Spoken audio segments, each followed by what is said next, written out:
Thanks a lot for that, Sarah. We're joined by Steve Brown, president of the Family Physiotherapy Center. His daughter, Charlotte, who's just about a year old, and Diana Compton is joining us, one of your physiotherapists. Great to have you here on the show.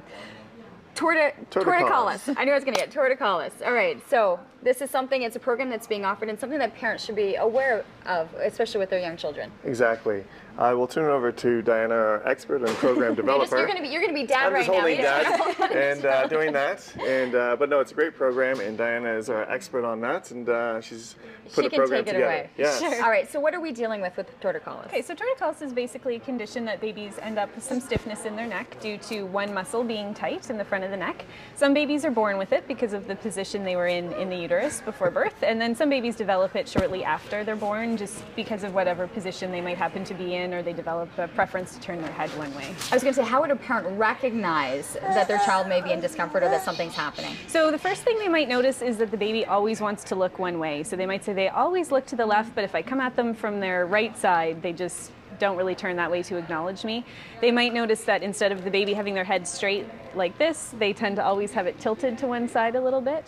And often it's associated with a condition called plagiocephaly, which basically is a flattening of the head in one side or the other. So if the baby is always looking right, for instance, the left side will become a bit flat just because babies' bones are so soft. So if they're spending a lot of time lying on it, it can actually flatten out a little bit, and that's often what parents notice first. I mean, and of course we wake up, sometimes with a soreness in the neck, and you know that you've slept on things wrong. It's hard for the babies to be able to tell us. So there are certain ways, if you recognize it, to be able to actually work and stretch things out with the child. Yes. So we're going to try it with Charlotte. Okay. We'll see how it goes. Oh, you were doing so good, Charlotte.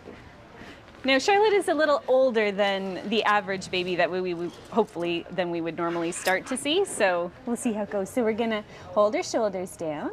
And then if her left side was tight, we would be tilting her head to the right side to give a nice stretch to that muscle on the left side of her neck. The other thing we'd need to work on, if her left side was tight, she would usually want to look to the right. So we'd work on trying to stretch to get her to turn her head over to the left. And sometimes if she has some favorite toys or some music on the other side, that makes it a little bit easier. Now, of course, Charlotte doesn't have any problem with the movement in her neck, so the average baby with torticollis wouldn't go that far. I was going to say, right now she looks great. I mean, her head is going from side to side, but if they had that stiffness, would they start to cry? Would they start to show where it starts to be uncomfortable? So babies often will start to cry as soon as you put your hands on them because they don't understand what you're doing. They're being restrained. So I always tell parents, expect baby's going to cry. You might cry. That's okay. It's not usually going to be painful for the baby. It's going to be a stretching feeling like you would feel if you were stretching a tight quads muscle after you went for a run or something. But it shouldn't be painful, but the whole experience of being kind of pinned down and can be a little upsetting. Yeah. How long, we hold it for a minute or two? Like how long should you dedicate to this a day? We usually say 30-second repetitions and 3 of each. So if we had you tilting one way and rotating the other way, we'd say 3 of each for 30 seconds and at least 3 times a day.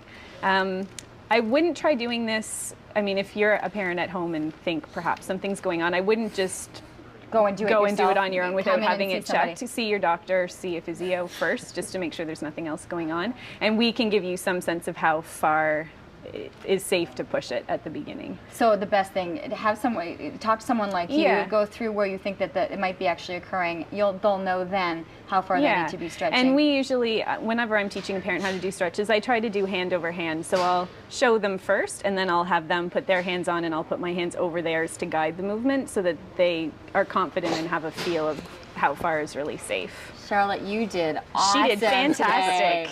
Awesome today. And you're unlike your dad, you don't do too much talking. Steve Brown, always a pleasure. I mean, we're looking at how many locations right now. You're located on the Maryvale at Meadowlands, yeah. Okay. And so just call, there's different centers are going to have lots of different opportunities. You got so it. Best Different to programs call at different centers. Yeah. They'll direct you in to the right place. You got it. Steve, always a pleasure. Congratulations on Charlotte. Can't believe she's turned out so good. Yeah, 1 year, not bad. Survived. We're going to take a commercial break. We have a Today's the Day coming your way right after this. Healthy Living is brought to you by Family Physiotherapy Center.